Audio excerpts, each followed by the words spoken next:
மகா சிவராத்திரி ஈசனுடன் ஓர் இரவு சத்குருவுடன் கொண்டாடுங்கள். மார்ச் 8 நேரலையில்.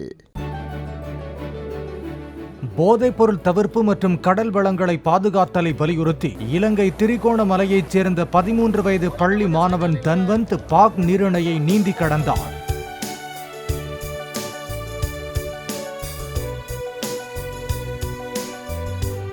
கடந்த வியாழனன்று தலைமன்னாரில் இருந்து தனுஷ்கோடி அரிச்சல் முனைக்கு வந்த அவர் வெள்ளி அதிகாலை தனுஷ்கோடியில் இருந்து தலைமன்னாருக்கு 8 மணி 15 நிமிடங்களில் நீந்தி சென்றார்.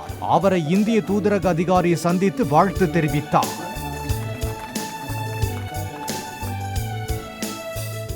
மகா சிவராத்திரி ஈசனுடன் ஓர் இரவு சத்குருவுடன் கொண்டாடுங்கள். மார்ச் 8 நேரலையில்.